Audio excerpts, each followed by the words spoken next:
Perspective, a point of view, or how I would put it, the point in which you stand to perceive. We exist in societies that center oppression and perpetuate ignorance. Awareness and acceptance of this fact did something quite magical for me. It enticed me with the idea of possibility. The possibility of a society that centers liberation and encourages awareness. Let's explore how expanding my perspective yielded an expanded experience of a concept. Welcome to episode 2 of Meeting Myself. Prayer. Why prayer? You know, in the journey of meeting myself and aligning with self and being guided through this journey of alignment with self, in the journey or in the beginning or upon my awareness of the internal need or desire to embark on it, I felt like really lost, like I didn't know where to get direction from. Couldn't get it from my parents, couldn't get it from society in any way. Honestly, any external force. When I opened myself to guidance from external forces, I just felt like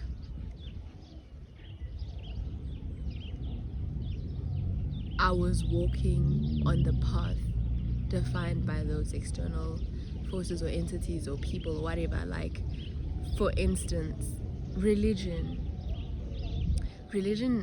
didn't give me the strength to walk in my path. It gave me the strength to walk in the path defined by religion, which is what being a Christian. My parents didn't give me the guidance to walk in my path. They gave me the guidance to walk in the path of their desired child or whatever. And that's not me. School didn't give me guidance to walk in Salani's path. It gave me guidance to walk in the path of a lawyer. And I'm not any of those things. Never have been, never will be, never wanted to be. I don't know, maybe I did want to be, but I'm not anything that is instilled in me by this world. I am everything that I am born with, everything that is innate to me. Upon realizing that I was not any of these things, and they were in fact things of the earth and things of the world, things of human construct, and that I could actually define who I am. I could construct whatever human I am. I felt lost and kind of like, okay, how do I do it? Where do I get the manual? Who's gonna be there, talk to me and guide me through it? I started off by, so then in that quest to figure out how I was gonna be guided in my existence, first thing I did was I would in Zulu it's called isiZulu, it's called uphahla. I don't know what it's called in Sesotho actually. I would phahla to my ancestors, and I remember particularly it happened. I did it for a full week, Monday to Sunday, just phahlaring every night, and I remember that week was quite intense in terms of my dreams and my ability to remember them. I felt a serious connection, a heavy one. By the end of the week, I decided that it was too heavy. It was quite heavy that I had dreams that I remembered so intensely, and that were actually, because my dreams are quite coded, if I'm being honest. I had these hectic dreams that were not hectic in the sense that they meant the worst things, but they were the most clear dreams I've like ever had. They just like needed like deciphering and decoding consistently. And then I realized that I didn't have the strength to carry those messages like daily. And that's how I knew that that's how I decided that I couldn't like reach out to my ancestors on a daily basis, because that's like it's another external force, the same way, it's another external force. Yeah, I have good things to say about this one though, but it's another external force. It's not who I am. And it was bringing me burdens, or bringing me, I don't even want to call them burdens, messages that I didn't know I was even ready to deal with. So then I went back to the drawing board and I decided, okay, let's pray. Pray to who, Selani?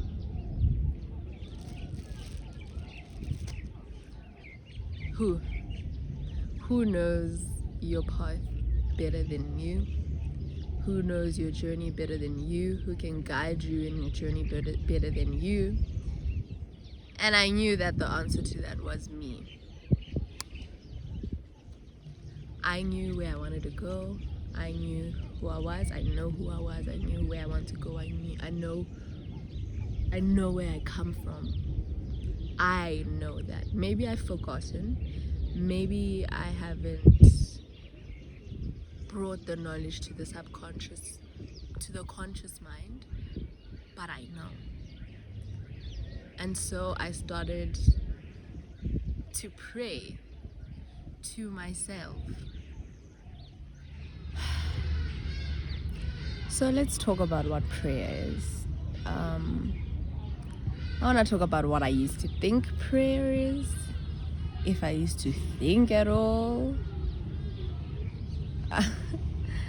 and what I've come to see it as. So I grew up in a normal Christian family. There's 5 of us. I was the last born. Parents were married when I was born, and we had like routines and stuff like any Christian family. So every day we had a specific time to come together and just pray, read a scripture and sing and pray, and then sing like Our Father who art in heaven in Sesotho, Ntata rona mahodimo. And like, guys, come on, I'm telling the story and I'm just thinking there's no way anyone's thinking this is harmful to a child. I genuinely don't think that was harmful to me at all. It used to be magical, Kesana. But like, that's kind of the foundation I had of prayer. And then we'd go to church every Sunday, literally every Sunday. And prayer in church is literally just closing your eyes when grown-ups pray. And for me, I thought that let me listen to what they're saying and think and believe it in my heart, so that I give it power to go wherever it's going, So that's like kind of what I thought prayer was, which is what I did at home as well when we sat and prayed. Yeah, so but like, I don't know, I think I have ADHD, and I sometimes, very often, I would miss whatever people were saying, or I'd catch it here and then float away and come back and catch it there, and just here and there in terms of other people's prayers. My prayers always were short, never often. I never volunteered to do that. I did it in my heart always, the same way I would do it in my heart when other people allowed, and that was prayer for me. Prayer was like internal. It was an internal thing. Another element of prayer though was like the feeling of supporting something and giving something, or giving a cry or a need or a thanks, like power to reach where it's supposed to get to, like that's what was pushing me, like as a child with an innocent mind and really trying to make out what I believe, and then at school as well we had prayer. I didn't go to a Christian primary school, but we prayed and sang like we were Christians, like we all came from homes that did that stuff, so it wasn't weird. And then high school as well. High school was when my idea of a lot of things started to become vain. You know, I don't know. Let me not be like harsh with myself. Let me not be harsh with myself. I wouldn't say vain, but like, you know, I started to feel incredibly righteous. Like I was reading like an adult now, and I could see exactly what the book was saying, and I was gonna be doing that. So, you know, virgin girl, waiting for marriage. How dare you do it? You cannot be Christian and in the community. Like, suicidal people are, you know, the works. The works. That's me. That's the product I was in high school. And then it worked for me, man. Like, it worked for me. I had friends. So in that phase of high school, prayer for me was like just saying the exact right things. Me, when I pray, like it was never really like I was never really attached to times like that, do it at a certain time, and I always cringed that like there were so many specifications around things, but whatever. So that's what prayer has been throughout my life. And then tertiary, really, I didn't do that stuff like much. I really didn't at all. I didn't pray much. I think there was just too much on my plate. I don't even want to lie. And it's not just school, but it's just everything else that I chose as my identity at the time, which Christianity wasn't one of them. And that was, I guess, like the anger phase, you know, or the just like denial and just detachment from whatever. Then past tertiary, started like now I started working to now. I think I plunged myself quite deeply into like not deeply actually, just I did plunge myself, but quite cautiously, if I'm being honest, into African spirituality for its reality, not what I believe it to be. And there was also like a level of vainness I found in how to consult and how to like the guidance, you know, in the same way that I found in Christianity. So prayer in the context of these of African spirituality in reality is like, I found it to be like just tasks, you know, just you don't do this, you don't do that, your body is this. And it was just like, take me to church, my brother, just take me back to church. Anyway, so that was like hard praying, like that was like difficult, burdensome praying. And I've never subscribed to it. I don't even want to lie. It just felt too familiar to Christianity that I knew I had to. So yeah. Now Sulane is hopeless. She doesn't know what to do, and ta-da, she's meeting herself and she's deciding.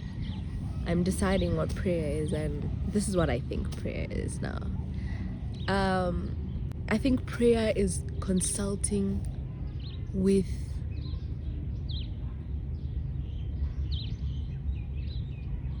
the most credible source.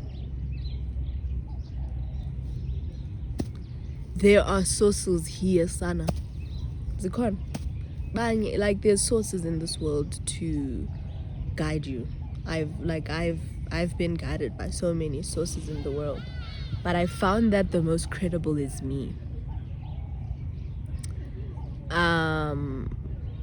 Yeah, that could mean so many different things for so many different people. I don't want to define it for anyone, and my way of doing it in like definitely it wasn't defined by anyone, because it's so simple. You want to hear it? So I just lay and face up and close my eyes and listen in silence to myself. And I think it's interesting that in silence I hear myself. It's so interesting. It's like I don't exist in my voice. I don't exist in my tongue. I don't exist in my mouth. I'm not my body. I have a body, but I am not it, and only I know who I am, because all of you just see the body. And so I listen to the self that lives within. So why do I pray? I want to talk firstly about why I used to pray, because I think it's important to reflect. It tells you a lot when you reflect. I used to pray to give thanks. I used to thanks for everything that I had. Thank you for my family. Thank you that I could go to school. Thank you that I had food. Thank you that I had a roof over my head. Thank you, thank you, thank you. I prayed to ask for the things that I really wanted. I prayed for other people to get the things they really wanted, to be forgiven for the things that they had done wrong. I prayed for my own forgiveness. I prayed for guidance, I would pray and ask for guidance, and I didn't really know how would I get this guidance. But I asked for it, and now I pray for guidance. I pray for empowerment. I pray for presence. And I think I want to make it clear, when I say for, I don't pray for these things to start happening. In the very act of prayer, I am empowered. In the very act of prayer, I'm guided. In the very act of prayer, I'm present,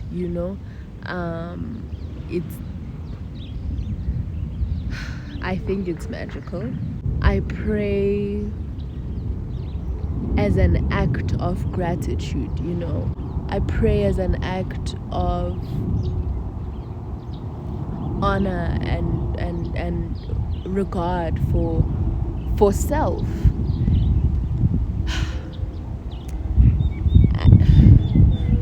It has been incredibly liberating. I don't want to lie.